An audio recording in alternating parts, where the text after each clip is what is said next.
Hola, hola, mis coctelitos cognitivos. Muy rico miércoles. El día de hoy, su servidora Berenice Sanz está complacida en traerles un programa más, pero también me complace estar en el espacio seguro de la maestra Laura Montero. Maestra, ¿cómo se encuentra hoy? Muy bien, muchas gracias. ¿Sí? Sí.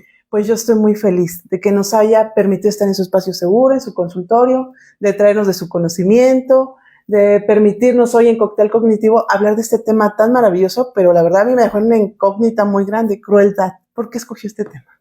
Es un tema que me da dolores de cabeza desde hace muchos años. Ah, sí. A partir de empezó con una película, empezó con una pregunta en la cabeza. De ahí se derivó a que casualmente esos momentos en que pues, ves una película, se te aceleran estas preguntas y posteriormente me cruzo con otra película que tenía que ver con la vida de una filósofa en donde se aborda este mismo tema y empiezo, ¿no? O sea, empieza a agarrar fuerza la pregunta y la pregunta y la pregunta y después ha ido con los años derivando a que este tema de la crueldad, si bien en un principio me lo preguntaba como pues la crueldad habitual de la que se suele hablar, ¿no? De estos actos macabros, sí. De matar, etcétera, ¿no? Pero lo empiezo a pensar como en ¿y qué con aquel que ve y es impasible? ¿O qué con aquello de todos nosotros que escuchamos en las noticias y que ya se ha normalizado? Ajá, y no. Entonces yo me pregunto, ¿qué de cruel hay también en ver en un acto delictivo en otro y nosotros continuar con nuestra vida? Sí, está muy fuerte. Fíjese que cuando me dio el tema, aquí la maestra hizo su servidora conocedora del tema, como había dicho, no, me contacté, me enganché a ese tema de crueldad, como una persona malvada, como una persona violenta, sin medida, sin escrúpulos, ¿no? Y ya cuando fui checando, fui investigando, fui viendo desde su área psicoanálisis, maestra en psicoanálisis, vi checando precisamente cómo la esencia humana viene con esto. Sí. Y eso me movió mucho. Sí. Estamos acostumbrados a pensar a que el ser humano es bueno por naturaleza. Ajá. O que es vienen angelitos, ¿no? Claro. Vienen casi, o como decía Rousseau, deme un niño y hago con él lo que quieran, ¿no? Ajá. Y no, o sea, hay ahí algo que ya traemos y tiene que ver con la pulsión, con esta pulsión de muerte, ¿no? Hay algo ahí que nos habita, que nos hace, de alguna manera, buscar el no estar a gusto, ¿no? El que cuando sentimos que todo está correcto, que todo está bien, que estamos tranquilos, que estamos, de repente hay como una cosita ahí que, ¿y si hago tal? ¿Y si muevo cualquier otra cosa? ¿Y si me meto en este lío? ¿No? Ajá. Entonces, de ahí escálalo todo lo que quieras y entonces pues lo que te vas a encontrar finalmente es que pues podemos ver, percibir, hacer y lo que quieras hasta escalar a la crueldad. Sí, es lo que estaba yo analizando precisamente de cómo esta manera nata de nosotros de poder diferenciar, pero también estaba yo viendo la manera de razonar, ¿no? ¿Hasta dónde se impide el razonamiento cuando somos crueles? Porque somos seres de razonamiento. ¿Hasta dónde yo puedo razonar y decir, esto que estoy haciendo es cruel? Sería una maravilla que uno dé cuenta de que se pregunte esto. El problema es ¿qué tanto hoy en día uno se pregunta? No, yo apenas con el tema. ¿No? Es real, o sea, es real. Claro. Y los invito a todos a analizar. O sea, la realidad es que uno cree que se anda preguntando por la vida, pero la realidad es que uno no se anda preguntando por la vida. Uno va como respondiendo ante la vida nada más, ¿no? Exacto, ¿no? Uno va respondiendo ante todo lo que va sucediendo, pero dice, bueno, pues tenía que ser, ¿no? O bueno, ya se verá qué pasa, ¿no? Pero como si uno no tuviera de alguna manera el poder de decisión irracional para ejercer este derecho de decir, bueno, voy a obrar de tal manera y voy a elegir entre esto o lo otro. Sino, es que las circunstancias me llevaron a tal.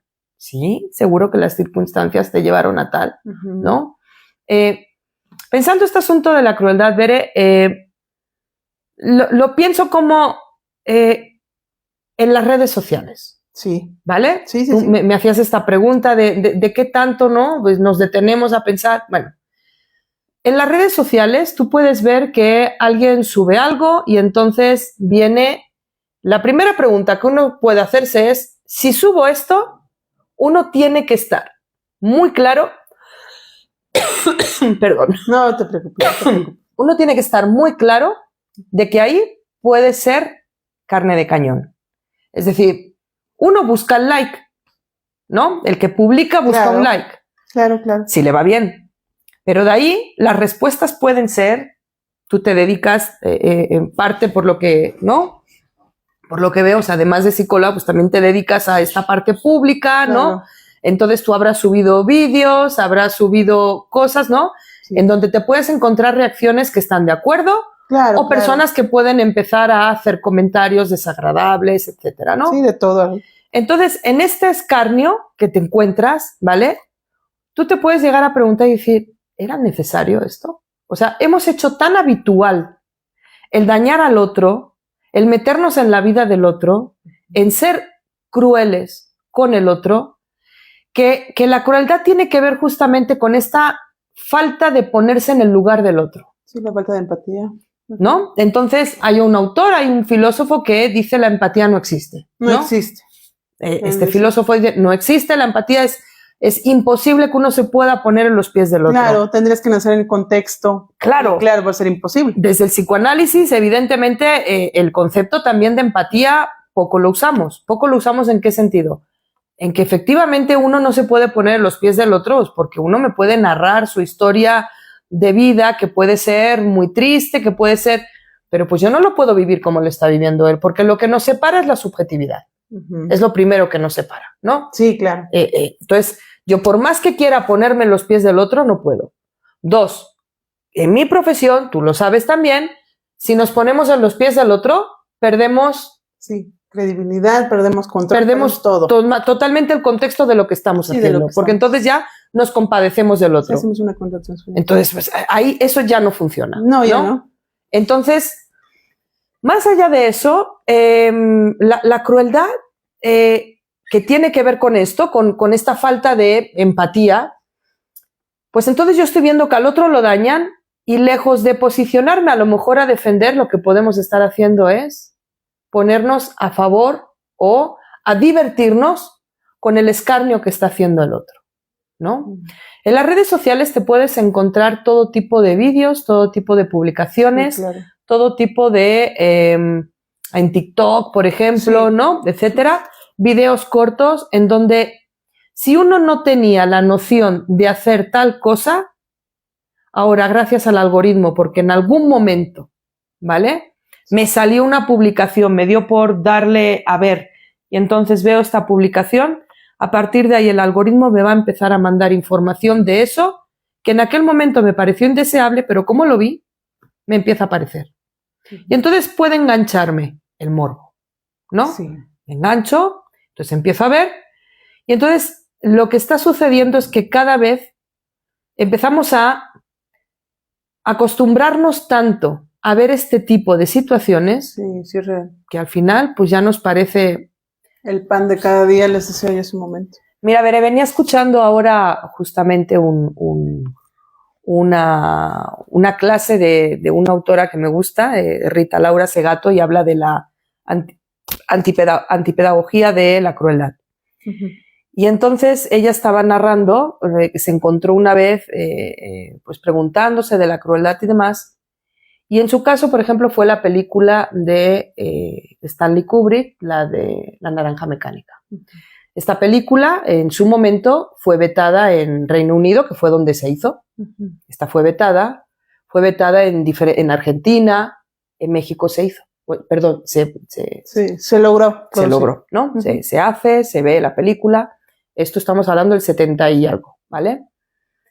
Y esta película está basada en una novela. Esta novela, el autor la hace porque presencia la violación de su esposa por unos tipos del ejército en la guerra, ¿vale? A partir de esa violación y lo que él ve, esta novela se escribe y luego Stanley Kubrick la produce, la hace, ¿vale? esa película en su momento era calificada como la más cruel, ¿vale? Por eso es vetada, etc. Tú hoy en día ves esa película y hasta te ríes con algunas secuencias. ¿Qué es lo que hace que antiguamente tú veías esa película y te parecía horrorífica, ¿no? Y que hoy en día no? Yo creo que hoy en día ha sido que normalizamos todo, más la violencia. Se normaliza en muchos contextos. Y entonces la pregunta siguiente es, ¿cómo es que estamos normalizando esta violencia? O sea, ¿qué hay en nuestro entorno que está haciendo que la violencia cada vez esté más a flor de piel, natural, como el, saltaron a fulanito, sí, está bien, sí, Mientras no sea a mí, decimos, ¿no? O, pero sigue vivo, ¿no? Qué bueno, menos mal que solamente fue el celular, ¿no? Bueno, menos mal. Y cuando va escalando, bueno, menos mal que le dio un golpe, pero no lo mató. Bueno, es mal, la violó, pero no la mató. La violó, pero no le cortó la cabeza. ¿no? Pero apareció el cuerpo. O sea, escalas y al final dices, o sea, ¿cómo? Al final se trata de que se vale todo mientras no te quiten la vida. Uh-huh. O sea, ¿de veras se vale todo? O sea, hemos normalizado a tal grado que a mí me preguntabas que por qué la crueldad, ¿no? Entonces, a mí me ponen los pelos de punta pensar en qué mundo estamos dejando, qué mundo viene. Sí, claro. Sobre todo cuando somos padres, ¿no? ¿Qué mundo viene? ¿Qué es lo que está sucediendo? ¿Y en dónde estamos parados con este asunto de la crueldad? Porque pues ya es parte, ¿no? Es parte de la educación incluso, es parte de pues de todos nosotros, de nuestro contexto. Y no sé, yo me pregunto si realmente esto tendría que ser así. Ajá, eso es como mi boom también, y todos los que nos están viendo, un beso a cada uno de los que nos están viendo, pueden comentar también y preguntar, están en su espacio seguro, también aquí la maestra nos va a resolver algunas dudas. Yo me preguntaba en ese aspecto, maestra, sé que desde el origen del hombre siempre hemos sido, el humano ha sido cruel, ¿no? Por supervivencia se puede decir, ¿no? Pero hoy en día que tenemos tanta tecnología, que estamos constantemente en diplomados, en información, lo que habíamos dicho en conocimiento, en todo esto, en esta revolución, creo también que la competitividad que tenemos entre nosotros mismos nos hace ser crueles. Mira, por ejemplo, ¿no? Yo tengo que estar por encima del otro o tengo que sacar mejor calificación que el otro. Exacto. Tenemos unos altos índices, por ejemplo, de suicidio en Japón con los estudiantes, ¿no? Uh-huh. En donde tienes que estar sacando y compitiendo desde que eres muy pequeño, tú tienes que estar compitiendo con el otro para entrar en tal escuela, etcétera, ¿no? Eso finalmente ejerce una presión y esta presión lo que hace es una depresión, ¿no? Sí. Entonces hay unos altos índices de suicidio en adolescentes y en niños que te quitan, ¿no? Te dejan loco. Entonces, bueno, pues esto piénsalo también, efectivamente, en lo que tú me estás preguntando, ¿no? O sea, la competitividad entre todos, entonces no importa el medio, yo tengo que conseguirlo, ¿no? O sea, el caso es que yo lo consiga y a mí me da igual si este sale fregado, si el otro sale fregado. Por eso te decía, o sea, ¿qué onda? Uh-huh. O sea, ¿cómo está este asunto? Cada vez es menos pensar en el lugar del otro, menos darle un lugar al otro. Pero fíjate, uh-huh, esto tiene una connotación fuerte, o sea, cada vez es más, si el otro me lastima, fuera de mi vida. Si el otro, o sea, cada vez hay menos capacidad de negociación. Uh-huh. Y cuanta menos capacidad de negociación, y lo ves en las relaciones de los más jóvenes, ¿no? Sí, claro. Donde dice, no, este es tóxico, ¿no? Que está tan de moda esta palabra, ¿no? Y dices, a mí me parece tóxico hasta el decir tóxico. Sí, claro, es ¿no? muy violento. O sea, ¿cómo que tóxico, no? O sea, a ver, no, es que este es muy tóxico conmigo, es que hace comentarios tóxicos, es que, bueno, hay yo siempre pienso en dónde está la autorreflexión, sí, y el autoconocimiento, exacto, por decirlo de alguna manera, sí, decir, claro, ¿en qué estoy metiendo yo la pata? Uh-huh. ¿Qué estoy haciendo yo mal? ¿Qué estoy yo provocando? Y entonces preguntarse por el lugar del otro y qué está sucediendo con el otro y qué con esta interacción, claro, con el otro. Claro, y claro, con esto lo que vamos a dar cuenta es que puede haber o no una negociación, pero por lo menos ya le das un lugar al otro. Claro. Pero cada vez hay darle menos lugar al otro, darse un lugar todo el tiempo a uno mismo, e insisto, lo vemos en las redes, ¿no? La búsqueda de likes, la búsqueda de seguidores, de sí, para mí, ¿no? y es un mundo de mí para el otro. Pero el otro no existe en otro contexto, es decir, como si el otro en realidad no hubiera tenido nada que ver para que yo fuera lo que soy. Y uno dirá, ¿cómo? ¿Que el otro me hizo? Sí, claro, los que te criaron, por ejemplo, ¿no? Es decir, uno no puede llegar a ser sujeto si no es atravesado por la mirada y el deseo de un otro que te está dando lugar. Wow, padrísimo. ¿Sabes? Entonces, pues claro que tiene que ver un otro. ¿En qué momento estamos eliminando la otredad, el lugar de un otro, para erigirnos nosotros al precio que sea, como la crueldad, por ejemplo? Claro, claro. Sí, es lo que me mueve. Y hoy en día, como lo habíamos comentado, ¿no? Siendo como algo que es muy hábil y muy sutil, porque también lo veo que es muy sutil, como lo decimos mucho, lo hago porque te quiero. Si te lo digo es porque es mejor que yo te lo diga que lo escuches de otro. O sea, empezamos a maquillar esta crueldad, si me doy a entender. Y en este maquillar lo vamos justificando y lo vamos normalizando, lo que habíamos comentado. ¿Cómo podemos pararla?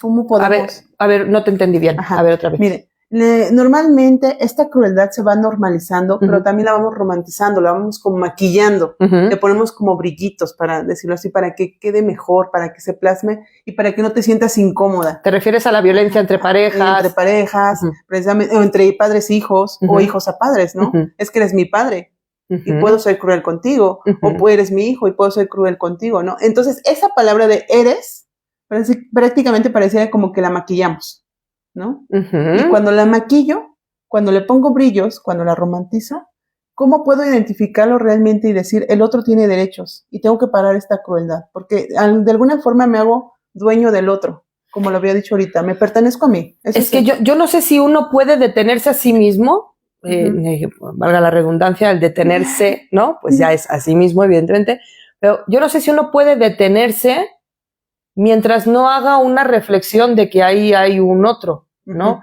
Yo no sé si uno se puede detener cuando no puede tener esta capacidad de dar este lugar, la existencia, el cómo se siente el otro, el dolor del otro, etcétera. No sé si, o sea, porque aquí de lo que estamos hablando es del narcisismo y no el romanticismo, no ese narcisismo, valga el lapsus, no ese narcisismo tan romantizado de las redes, ¿vale? Sí, claro. Es que este es narcisista y ya todo el mundo cree que es narcisista y que el otro, bueno, más bien todo el mundo cree que el otro es narcisista. Sí, todos son menos uno. Menos uno. Todo el mundo el otro es narcisista, el otro es un violentador, tóxico, un tóxico, el otro no, pero es el otro. ¿Pero cuándo yo? Ajá. Por eso te decía con el eres, pues ya el hecho de decir eres, ya por lo menos estás dando lugar al otro. Claro. Ya no es soy, ya es un eres, tú, ¿vale? La pregunta es por el ¿y yo? ¿Qué onda? Porque estamos muy yoificados, sí, pero no para preguntarnos, solo para erigirnos como soberanos. Ajá, sí, caemos en eso también. Como en esta soberanía de lo que yo diga es lo que es y de aquí nadie me mueve. Y entonces volvemos otra vez al punto. ¿Dónde está el otro? ¿Dónde está el sentir del otro? Entonces, como tú muy bien decías antes, mientras yo no sienta dolor o mientras a mí no me esté pasando, pues a mí me da igual el otro. Sí. Ay, no, pobrecito. Y sigo, ¿no? Y ay, no, qué mala onda. Y no pasa nada. Sí, claro. Incluso pues, tú ves manifestaciones, tú ves huelgas, tú ves tal. Ay, ya cerraron aquí, caray, ¿no? Una manifestación, ya que se vayan a pedir a... Pues es que si una manifestación no detiene a la población, no tiene sentido. Claro. O sea, en las grandes manifestaciones donde se ha conseguido un cambio en una civilización, la que tú quieras, se ha tenido que detener todo un movimiento, toda una población, todo un mecanismo. Todo. Si no se detiene, pues ¿dónde está? No sirvió. Claro. O sea, te tienes que chupar una manifestación, llegar tarde al trabajo, llegar al no sé qué, pues sí, porque le estás dando un lugar, ¿no? A eso que se está manifestando. Yo sé que aquí me pueden caer a la yugular, ¿no? Y pues adelante, justifíquenme, ¿no? El por qué, ¿no? Pero pues es que, por ejemplo, el Día de la Mujer, la conmemoración, el 8 de marzo, ¿no? Pues ya me dirás. El 8 de marzo fue pues lo que pasó, esta mujer, las mujeres encerradas, quemadas, demás. A partir de ahí todos los movimientos que se han ido haciendo, es a partir de ahí modificando y paralizar lugares, países enteros, poblaciones, etcétera, para que se le dé un lugar a eso que ha sucedido. Si no detenemos, pues entonces seguimos. Entonces, no, como a mí no me pasa, estoy dándole al micro, como a mí no me pasa, pues entonces yo ya quiero llegar a mi trabajo. Como eso a mí no me toca, pues entonces yo sigo en mi trabajo. Como eso a mí no me interpela, pues entonces yo ya quiero llegar a mi casa.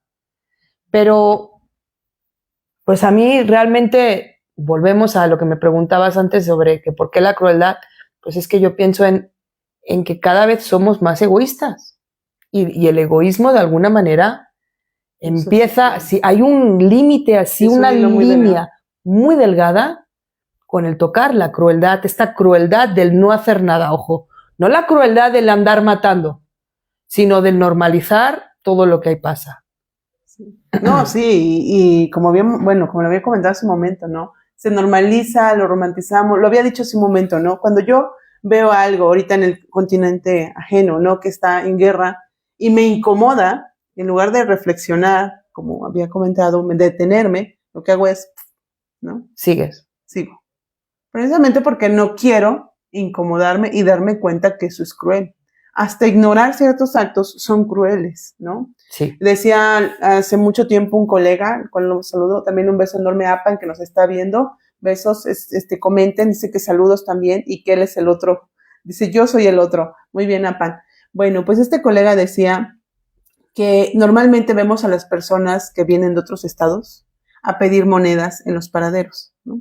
Y entonces le damos monedas, dice, pero jamás nos cuestionamos qué estamos haciendo por ellos. O sea, ¿qué estamos haciendo? Se están saliendo, o sea, no creas que es porque les gusta, no creas que porque es muy cómodo salir y venir y enfrentarse a una sociedad indiferente, pues sí, a sus paisanos indiferentes, donde en lugar de decir, ay, pues, bueno, pues ten una moneda, ¿no? Uh-huh. Y no estés molestando, ¿no? Uh-huh. Y regrésate a tu tierra. No, uh-huh. Tú no sabes por qué salió de allá, el contexto de allá, la violencia que están viviendo, el abandono también, ¿no? No, el tomar la decisión de dejar lo tuyo para irte a otro lugar. Uh-huh. Yo siempre pienso en qué debes de estar viviendo. Exacto. Para dejar lo tuyo e irte a otro espacio y arriesgarte porque tú sabes que es un boleto de ida y no sabes si hay retorno. Claro. O sea, yo veo de repente comentarios, sigo muchas páginas de estas de migraciones, justamente, claro. ¿No? Y allá las migraciones que hay en España con el continente africano y demás. Y me encuentro con comentarios de, ya sabes, ¿no? Quédense en su país y bla, bla, ¿no? Sí. Y pocos murieron, ¿no? Y yo digo, madre mía, ¿en qué lugar estamos posicionados para no poder pensar, ¿no? Sobre todo cuando... Y venía en una de las pateras una señora embarazada, ¿no? O mandaron, un niño murió en una de las pateras, solo con 4 años, 5. ¿Cómo se les ocurre a estas madres? Y entonces empiezan a hacer un escarnio contra la madre, ¿no? Sí. Yo lo primero que pienso es, ¿cómo estará esta mujer muerta en dolor para decir, mando a mi hijo a otro lugar? Sea como sea, va a estar mejor que aquí. Y desprenderse de su hijo, ¿no? O sea, sí, es desgarrador. Es desgarrador, ¿no? Y entonces ves esos comentarios y dices, wow, ¿desde qué soberanía hablamos? ¿Desde qué seguridad? Nos sostenemos como que somos qué comodidad, ¿no? Qué comodidad, desde el sillón de tu casa, de nuestro consultorio, ¿no? Con el internet a todo lo que da. Exactamente, ¿no? Con el calorcito, el ventilador, el aire, ¿no? Y aquí viendo aquí, ¿no? Y ves, wow, nos falta mucho salir del consultorio, nos falta mucho salir a la calle, nos falta mucho escuchar y dar un lugar a la palabra del otro, nos falta mucho escuchar, nos falta mucho permitirnos darnos cuenta que nuestro mundo es más allá de esto, ¿no? De la piel, de lo que hay desde aquí adentro hasta aquí afuera, ¿no? Uh-huh.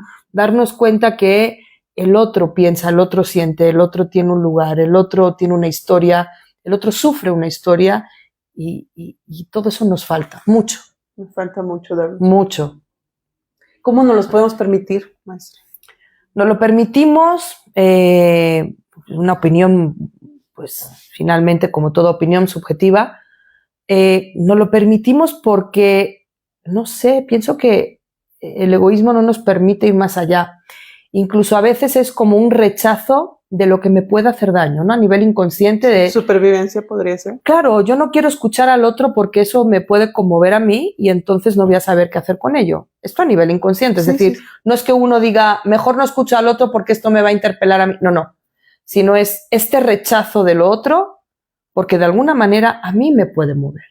O sea, tú escuchas de repente historias de rechazo y demás, y que cuando empiezas a hurgar en la historia te das cuenta que tiene que ver con algo, un suceso en su historia, algo ha sucedido que tiene que ver con aquello que actualmente rechaza. Y entonces dices, bueno, ahí está, ¿no? Entonces, cuando esto lo descubre el analizante, pues dice, ya deja de rechazar aquello, ¿no? Entonces, no sé, lo pienso de esta manera. Me gustó mucho lo que acaba de compartirnos. Me gustó mucho el reflexionar y pensar que lo que somos más que solo esencia de piel, carne y huesos. Somos esa, pues no lo podría decir, lo voy a decir subjetivamente también. Somos esa fuerza que podría también motivarnos a entender que vamos a hacer una transición hacia otro parámetro, y que a lo mejor esta transición también que estamos pasando en este actual puede llevarnos a una mejora. Sin embargo, tenemos tanto miedo a evolucionar, tenemos tanto miedo a cambiar, porque este es el cambio que conocemos, ¿no? Uh-huh. Es lo que nos enseñaron nuestros padres, nuestros cuidadores, y creo que ese cambio tenemos miedo también a perderlo. Claro. Porque nos sentimos seguros. Claro. En toda decisión implica un cambio. Claro. Y implica una pérdida. O sea, en el momento en que yo decido A, pierdo B. Uh-huh. Y si yo decido B, pierdo A. Sí. Entonces también te encuentras con personas que no pueden decidir porque implica perder algo en el camino. Claro. Claro, nos decía un maestro, ahorita le mando un beso enorme, ese maestro decía, es que la vida es eso, queremos a veces todo, pero a veces tienes que entender que solamente puedes escoger, decía, él ponía el ejemplo de una fila del supermercado, ¿no? Hay una fila donde va avanzando más rápido y la tuya de repente se estanca y te quieres pasar, pero en este pasar dices, y si me paso y esta avanza, y todo esto pasa, y si me pierdo, y la oportunidad... Y la otra ya se llenó, y entonces cuando te cambias, la otra pone la lucecita roja. Exacto. Sí, uno tiene que decidir siempre. Pero nos da miedo decidir. ¿Por qué entonces, nos da miedo? ¿cómo nos da? Pues porque implica perder. Entonces, como no queremos decidir, sí, claro. Pues entonces lo que le pasa al otro nos da igual. Nos da lo mismo. No, claro. Bueno, la especie humana, lo habíamos dicho hace un momento, es cruel por naturaleza, porque viene desde nuestro razonamiento, por mecanismo de defensa, lo podríamos poner también. Pero ¿cómo podemos nosotros en esta actualidad dejar de serlo, decidirlo, solamente con la determinación, solamente poniéndome en el lugar del otro?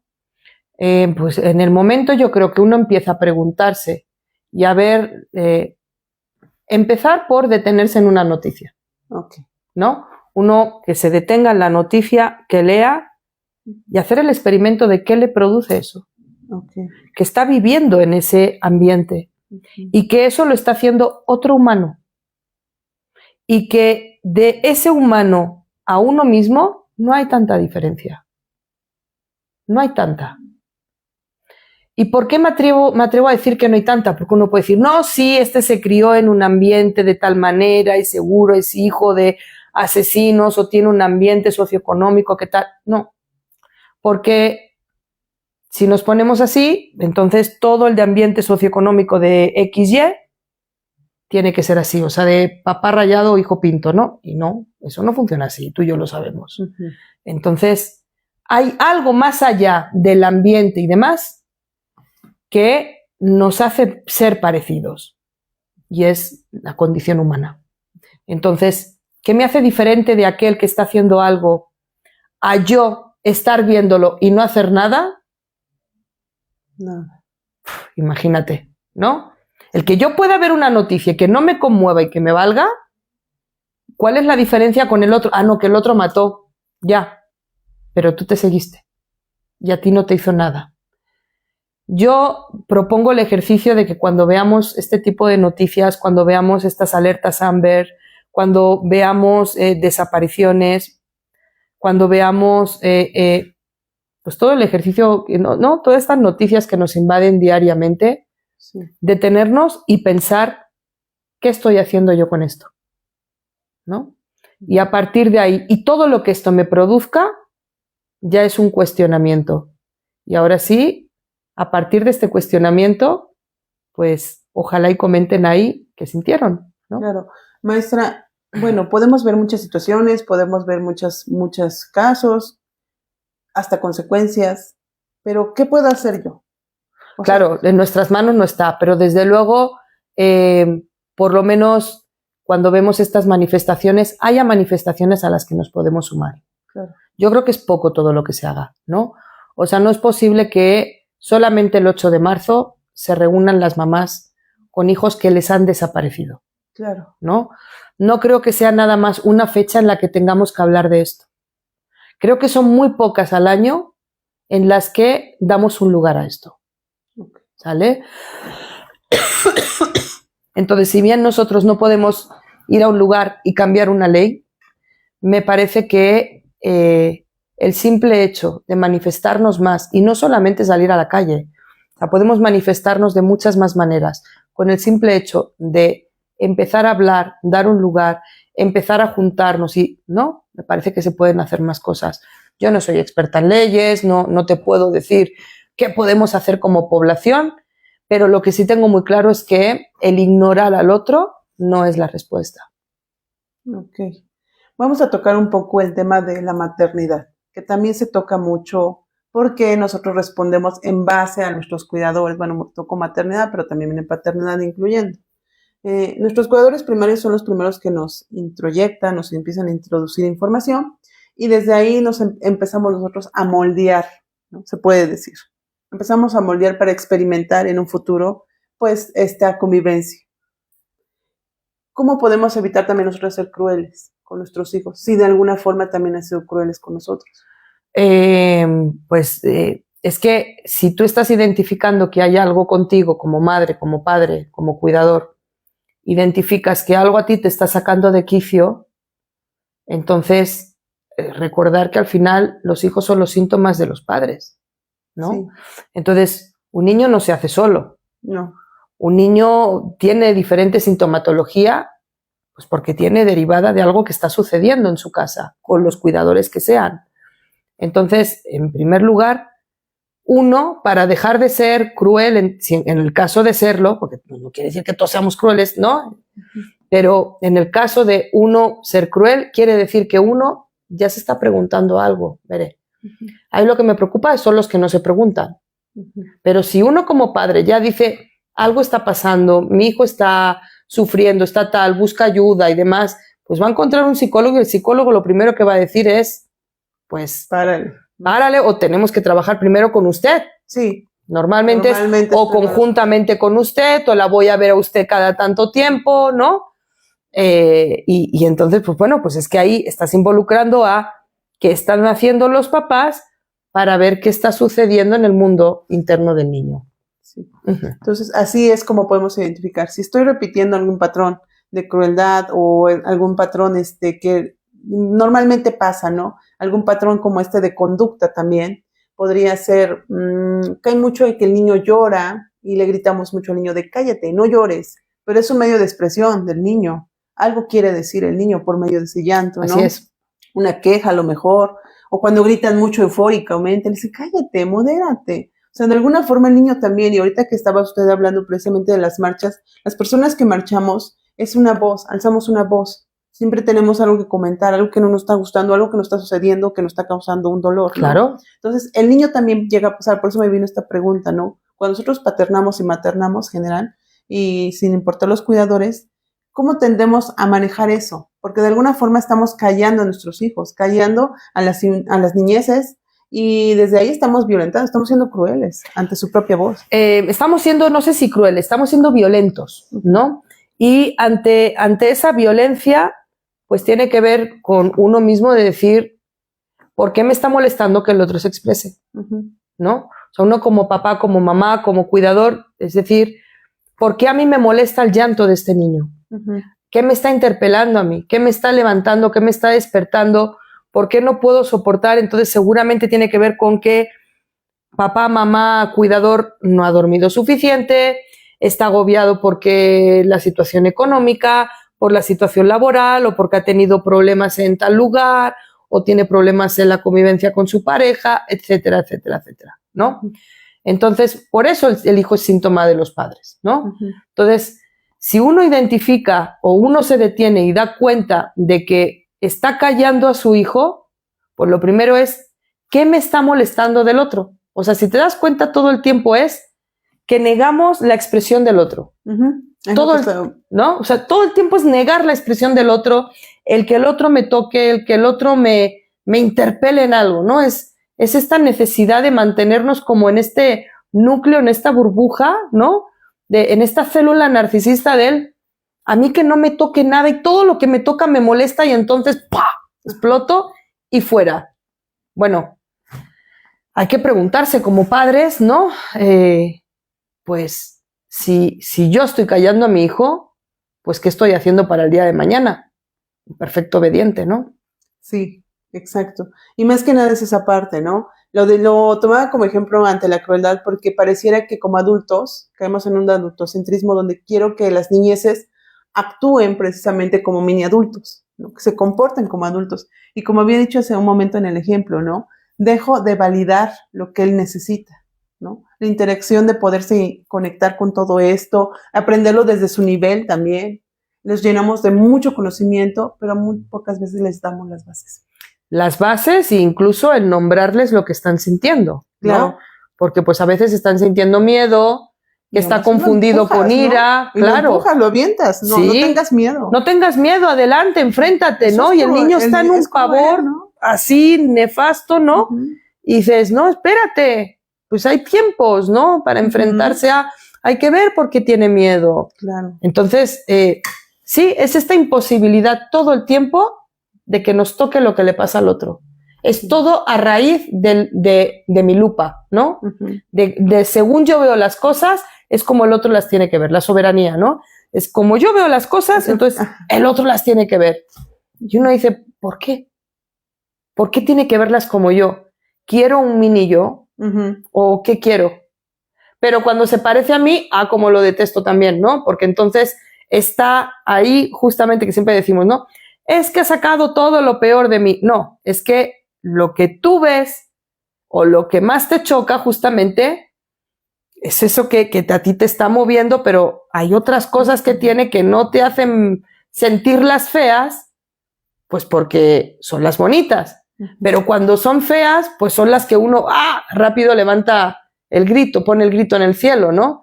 Por eso nos pega. Por eso nos pega, por eso nos cala. Un beso enorme al psicólogo José Eric Sánchez. Saludos, excelente tema. Muchas gracias. Sí, gracias a todos los que están viendo y también les invito a que puedan compartir. Es muy buen tema que nos puede ayudar también como sociedad y más que nada de forma individual también nos ayuda a crecer. Y a analizar sobre todo, nos ayuda a invitar a análisis. Maestra, como para no quitarle mucho de su tiempo, también por el conocimiento que tenemos de los tiempos, los roles sociales también a veces nos invitan, o mejor dicho, nos limitan a poder ver al otro de lo que es. Y generamos crueldad también. ¿A qué voy con esto? Un rol social, lo había comentado hace un momento, yo puedo entender lo que podría ser desprenderme de mi hijo, ¿no?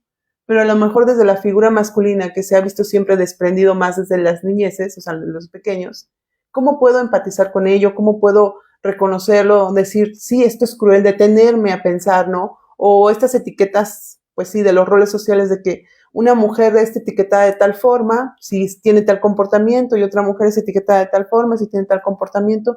¿Cómo puedo yo como hombre realmente también darme cuenta que estoy siendo cruel, que no me estoy poniendo en el zapato del otro, la empatía? Ciertamente sé que la empatía nos queda muy abajo por los contextos, pero ¿cómo podría yo realmente decir, no debo de ser cruel? Sí me tendría que poner en el lugar de ello. Sin embargo, los roles también nos limitan. Pero no te entiendo, ¿cómo los roles nos limitan? Los roles sociales podrían ser lo que es un papá con una mamá, ¿no? Podría ser el maestro con un alumno, todos esos roles, ¿no? O sea, la aspiración que se tiene ante este rol, ¿o cómo? Ajá. ante el rol también nos tiende a limitar, ¿no? Nos tiende O sea, como soy profesor, entonces no puedo dar cuenta de tal cosa que le pasa a mi alumno. Ajá. Digo, eso ya es...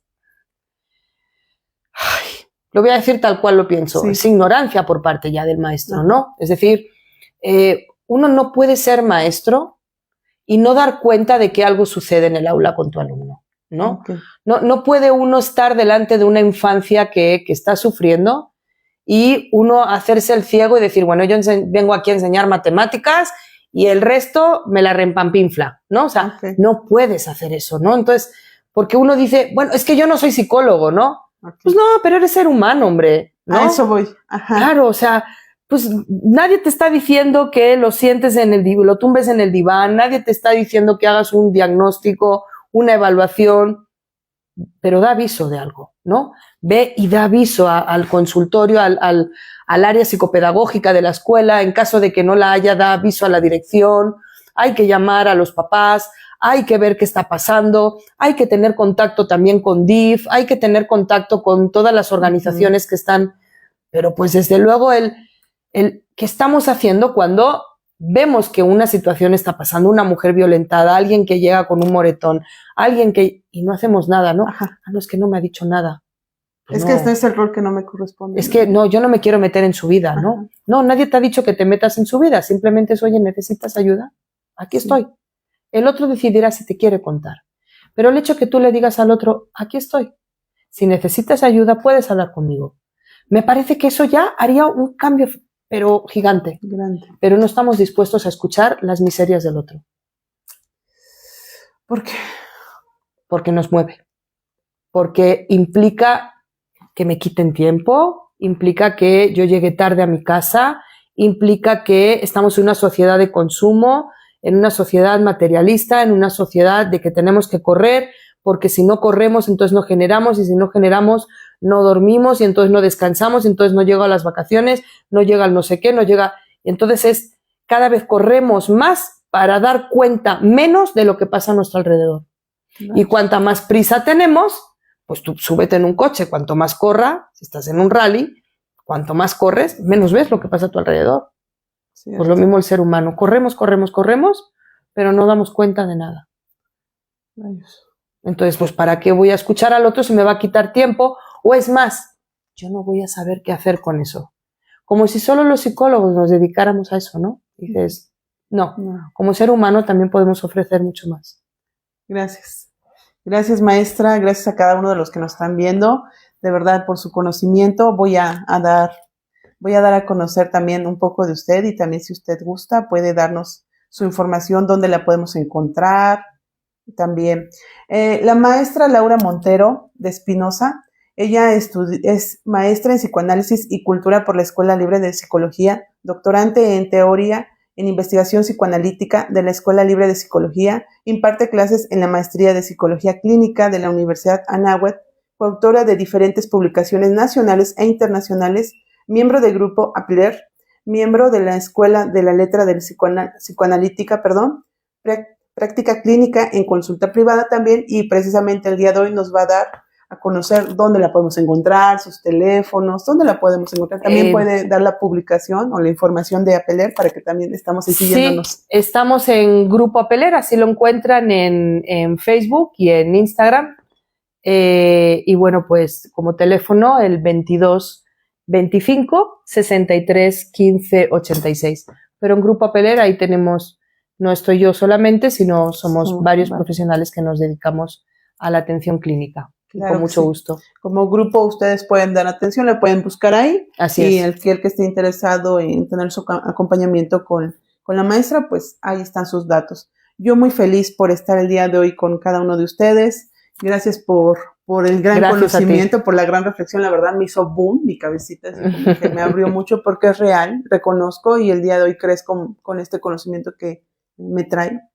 Creo que estoy muy, a veces muy, ¿cómo se puede decir? Sumergida bajo los contextos, ¿no? Todos. Que nos absorben, y creo que tengo que empezar a frenar un poco el coche. Eso tenemos que hacerlo todos, efectivamente. Sí. Maestra, para cerrar, ¿con qué nos deja? ¿De qué quiere que nos demos cuenta? ¿Con qué nos invita? frenen un poquito el carro. Tú lo acabas de decir muy bien, ¿no? Hay que desacelerar un poquito, mirar alrededor y ver que no todo tiene que ver con lo que, ¿no? Con lo que está solamente aquí en el frente, sino que alrededor nuestro suceden cosas y esas cosas, por egoístas que seamos, y si lo queremos ver de una forma egoísta, al final todo eso nos va a pegar a nosotros. Sí, tarde o temprano. Y si no es a mí, va a ser a mi hijo, y si no a mi nieto, y si no a mi sobrino, y si no a mi vecino. Claro que sí. Pues maestra, espero que no sea el último programa, sino que vengan muchos más. Claro. El día de hoy su servidora muy feliz con cada uno de ustedes que nos ven, compartan, el tema está excelente y también con usted. Estoy muy contenta. Gracias por abrirnos su